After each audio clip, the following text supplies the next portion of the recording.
Hey, this is Stephen Platinum, your friend in wrestling with Platinum versus AEW Dark. It's episode number 55. We went a little over an hour and a half, and it featured 11 matches.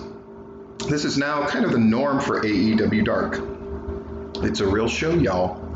Our commentators tonight are Taz, Excalibur, and Ricky Starks. Sweet. First match, Kenzie Page against Brandi Rhodes, who's there with Dustin Rhodes. Again, for those of you who are tuning in for the first time, I grade most of the matches, because they are enhancement matches, on a 3-check system. 1 check for the proper person being put over in a way that is memorable. A second check for the person who is supposed to be enhanced to look good. To look good. Boy, that was terribly described. So that second check you get if the person who's being put over looks great in the process. There we go. And formidable. And a third check if the enhancement talent does an especially good job or is made to look good by the opponent. Great, so Kenzie Page against Brandi Rhodes with Dustin, like I said. Kenzie Page, this is a problem I have with most of the female talent that's used as enhancement in AEW Dark. Really mechanical, like their bump and feeds were, like there wasn't a sense that they were trying to do an offensive move or they were rushing for a purpose. It was just literally get up, hands to the side, bump. Get up, hands to the side, bump. Very mechanical wrestling by Kenzie Page. Brandi Rhodes, who has a reputation of not being great in the ring, this was a very serviceable match. It was fine. And then she wins with the kick. She kicks with her left leg, which is a little awkward, which made for a couple of weird moments, like Brandi Rhodes in the corner, Kenzie Page comes charging in, catches a left boot, but that she still turns the correct way that you would on a right boot. And again, and then she, the finisher, Brandi does basically a pump kick with her left foot. Is this a big deal? On a technical level, yes, it is, but it comes across okay. But it's just that combined with the sort of mechanical wrestling style of Kenzie Page makes for just a really stilted kind of match and feel. In any case, Brandi Rhodes wins, Anna Jay comes to attack her, and Red Velvet comes to help Brandi Rhodes. Oh my gosh, does this mean Red Velvet is going to get a deal? Everybody knows I'm a big fan of the Red Velvet. Another thing that I do on these AEW Dark things is I usually pick which enhancement talent I think did the best job, and I explain thoroughly why. And I will do that as well. It was not... So match number 2, we've got Jurassic Express against Ray Rosas and Eric Watts. And when I saw that name listed, I'm like, Eric Watts? Bill Watts' son? No, this guy is black and he's very tall. And they make good use of that. Jurassic Express, the 2 formidable ones anyway, Luchasaurus and Jungle Boy. It is a good match. Ray Rosa looks pretty good here. Eric Watts is made to look very good. And Jurassic Express win the match handily. The first match, I would give 2 check marks. This one, I would give all 3 a good job. That wheelbarrow cutter move that the Jurassic Express used for a finisher is still very awkward. It's very awkward. And this one, Jungle Boy Jack Evans Jack Perry, had to slide into the ring. He barely got there to do the finish. That Jericho video where he talks about Luther and talks about his 30-year career is fucking amazing, and it plays right here. Really great. Looking forward to Dynamite tonight. Match number 3, Chaos Project with Luther. Again, Jericho puts Luther over, basically, and then here's Luther and Serpentico against Lee Johnson, who always does a great job, and Anthony Bowers, who looks really good here as well. This match is what it is. It's just really good. It's a very good AEW Dark match. I like that the first 3 matches featured a lot of basic wrestling, a lot of arm drag stuff and shoulder tackle stuff, and it's just nice to see. I think it provides a nice contrast to the stuff on Dynamite, and it kind of reminds us what pro wrestling is, because somebody has to, right? And three check marks. Chaos Project looks really good here. Lee Johnson and Anthony Bowers do a good job as well. Match number 4, Will Hobbs getting the push against Ryzen. Something I thought about Ryzen, who I think a lot of, he's a Colorado guy, is maybe he needs to change his look. And I'm saying that because while he's there doing this run at AEW Dark, it could be a chance to catch some people by surprise and get their attention in a different way. It's just something that came to my mind. Will Hobbs wins with the spine buster. And that's that match. 3 stars. Good job. Or 3 check marks.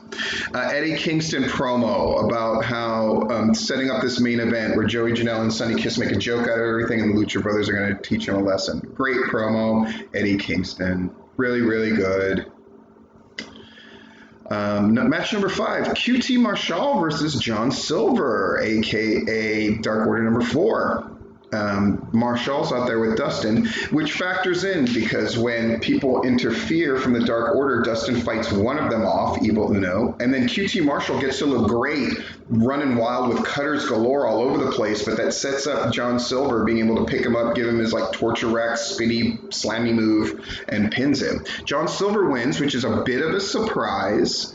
And I think it further heightens that feud in the best of ways. QT Marshall looked really, really good here. This match, it wasn't strictly, it was not an enhancement match by any means, but I'll just go ahead and give it the 3 check marks. Really, really good match. I may have enjoyed this match more than any of the others on the card. Well, the main event I really loved, and I love the Sean Dean and Angelico match as well. Match number 6, Griff Garrison and Brian Pillman Jr. picking up their first win against Cesar Bononi. That guy is huge. He's very, very tall. And David Ali. I will say, I think David Ali and Sean Dean did the best job for the enhancement guys this week. David Ali looked great. Really made Griff Garrison, his offense looks fantastic, and it's super crisp. I would put Garrison there as a great job, but he's not enhancement, no mo. They won the match. I really liked that Griff Garrison picked them up for the power bomb, and then Brian Pillman Jr. hit him with a top rope clothesline. Griff Garrison, not only does his offense look good, he looks good and plausible doing power moves as well as more conventional stuff. Really good. 3 check marks. And David Ali really bounced around and made them look great. Cesar Bononi, he's there to like put over his big guy stuff, but David Ali was really the workhorse out there, making Garrison and Pillman Jr. look great. Match number 7, Big Swole. Nice to see a women's match against Skylar Moore. Against Skylar Moore, who I really like, I would say she looked very mechanical in her matches. Watch that match and tell me I'm wrong. Just the way, just kind of walking into spots with no urgency and that kind of thing. Big Swole picks up the win, looks good and process. 3 check marks. I love her dirty dancing finisher, spinny elbow thing. I love it. I think it looks really good.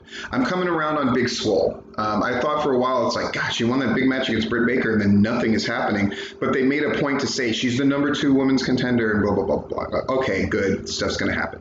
8th match before it, Matt Sydal cut a promo where they've made a story out of I slipped and fell, that disaster of an entrance into that Battle Royal, which was his debut. But he blames it on Michael Nakazawa because he put oil on the turnbuckle. Okay, I'm down with it. It's a great story for AEW Dark. So they're going to wrestle. The important parts of the match, Matt Sydal gets Nakazawa and basically beats the shit out of him. I mean, this was the squashiest of all the squash matches.